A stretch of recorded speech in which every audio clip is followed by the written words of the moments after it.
ഒരു വലിയ ഇടവേളയ്ക്ക് ശേഷം ഇന്ത്യ വീണ്ടും 2026 സെൻസസ് ആരംഭിക്കാൻ പോവുകയാണ്. സാധാരണയായി ഓരോ 10 വർഷത്തിലും നടക്കാറുള്ള ഈ കണക്കെടുപ്പ് 2021 നടക്കേണ്ടതായിരുന്നു.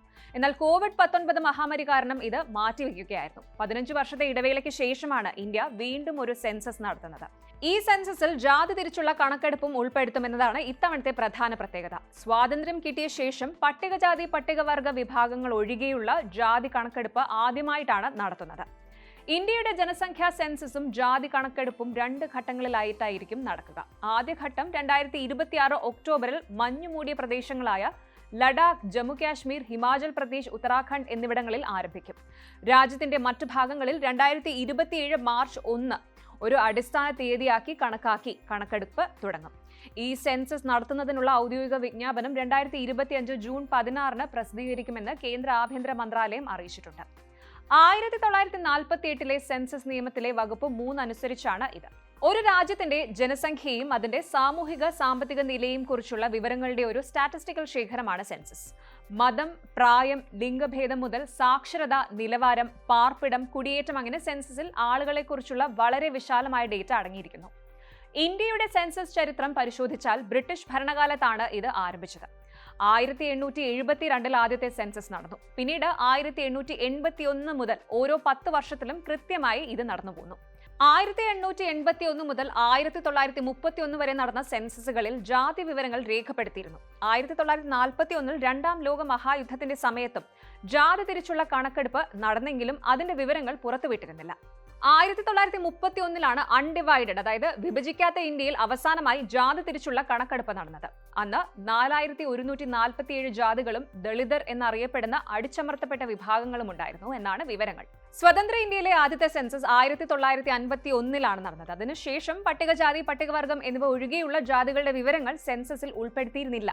എന്നാൽ ഇപ്പോൾ നടക്കാനിരിക്കുന്ന സെൻസസിൽ ജാതി തിരിച്ചുള്ള വിവരങ്ങൾ സുതാര്യമായി ഉൾപ്പെടുത്തുമെന്ന് കേന്ദ്രം ഏപ്രിലിൽ പ്രഖ്യാപിച്ചിരുന്നു.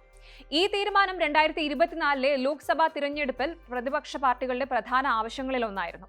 പ്രത്യേകിച്ച് രാഹുൽ ഗാന്ധി ജാതി സെൻസസിനായി ശക്തമായി വാദിച്ചിരുന്നു. ഇത് സാമൂഹിക നീതി ഉറപ്പാക്കാനും പിന്നാക്ക വിഭാഗക്കാർക്ക് ശരിയായ പ്രാതിനിധ്യം നൽകാനും സഹായിക്കുമെന്നാണ് പ്രതീക്ഷിക്കുന്നത്. എന്നാൽ ചില വിശകലന വിദഗ്ധർ ഇതിനെ രാഷ്ട്രീയപരമായ നീക്കമായും കാണുന്നുണ്ട്.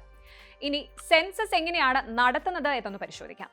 സെൻസസ് 2 ഘട്ടങ്ങളുള്ള ഒരു പ്രക്രിയയാണ്. ആദ്യത്തേത് വീടുകൾ എണ്ണുകയും നമ്പറിടുകയും ചെയ്യുന്ന ഹൗസ് ലിസ്റ്റിംഗ് ആണ്. ശേഷം ജനസംഖ്യ കണക്കെടുപ്പ് നടത്തുന്നു. ഹൗസ് ലിസ്റ്റിംഗ് ഘട്ടത്തിൽ സ്ഥിരമോ താൽക്കാലികമോ ആയ എല്ലാ കെട്ടിടങ്ങളുടെയും വിവരങ്ങളും അവയുടെ തരം, വസ്തുവകകൾ, സൗകര്യങ്ങൾ എന്നിവ ശേഖരിക്കുന്നു. എല്ലാ വീടുകളുടെയും ഒരു ലിസ്റ്റ് ഉണ്ടാക്കിയ ശേഷം യഥാർത്ഥ ജനസംഖ്യാ കണക്കെടുപ്പ് നടത്തുന്നു. സാധാരണയായി ഈ ഹൗസ് ലിസ്റ്റിംഗ് ഘട്ടം സെൻസസ് വർഷത്തിന് മുൻപുള്ള വർഷത്തിന്റെ മധ്യത്തിലാണ് നടത്താറുള്ളത്. ജനങ്ങളുടെ കണക്കെടുപ്പ് പരമ്പരാഗതമായി സെൻസസ് വർഷത്തിലെ ഫെബ്രുവരിയിലാണ് നടക്കുന്നത്. ഈ സമയക്രമം പാലിക്കുകയാണെങ്കിൽ സെൻസസ് വർഷത്തിലെ മാർച്ച് 1 അർദ്ധരാത്രിയിലെ ഇന്ത്യയുടെ ജനസംഖ്യയാണ് ഇത് വെളിപ്പെടുത്തുന്നത്. ഇത്തവണ സെൻസസ് ഡിജിറ്റൽ സെൻസസ് ആയിരിക്കും എന്നത് ശ്രദ്ധേയമാണ്.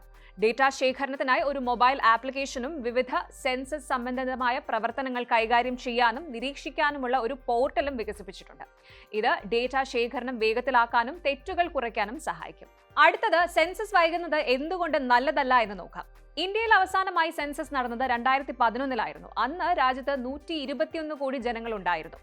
1000 പുരുഷന്മാർക്ക് 940 സ്ത്രീകൾ എന്നതായിരുന്നു അന്ന് രേഖപ്പെടുത്തിയ സെക്സ് റേഷ്യോ.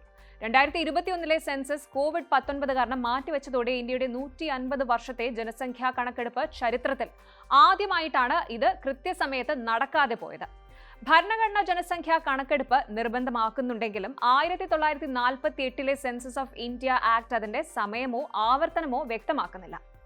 സാധാരണ നിലയിലേക്ക് കാര്യങ്ങൾ തിരിച്ചെത്തിയ ശേഷം ഇന്ത്യ അതിന്റെ 10 വർഷത്തിലൊരിക്കെയുള്ള സെൻസസ് നടത്തിയില്ല. ഇത് സർക്കാരുകൾക്ക് നയങ്ങൾ രൂപീകരിക്കാൻ പഴയ വിവരങ്ങളെ ആശ്രയിക്കേണ്ടി വരുന്ന അവസ്ഥയുണ്ടാക്കി.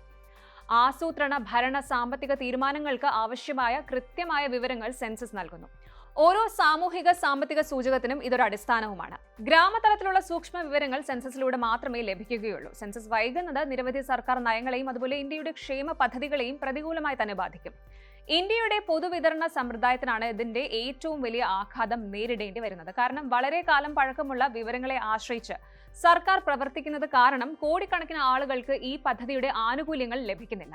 പക്ഷേ ഈ ഒരു പ്രക്രിയ തിടുക്കത്തിൽ പൂർത്തിയാക്കുന്നത് അത്ര വിവേകപരമായിരിക്കില്ല. ഒരു പിശകില്ലാത്ത സെൻസസിന് ചോദ്യാവലിയുടെ കൃത്യത വളരെ അത്യാവശ്യമാണ്. അങ്ങനെയാണെങ്കിൽ മാത്രമേ ജനങ്ങൾക്ക് പ്രയോജനകരമായ നയങ്ങൾ സർക്കാരിന് ആവിഷ്കരിക്കാൻ കഴിയൂ. കൂടാതെ ഈ സെൻസസ് പാർലമെന്റ് മണ്ഡലങ്ങളുടെ പുനർനിർണയത്തിനും വനിതാ സംവരണ നിയമം നടപ്പാക്കുന്നതിനും ഒരു പ്രധാന അടിസ്ഥാനമാകുമെന്നും പ്രതീക്ഷിക്കുന്നു.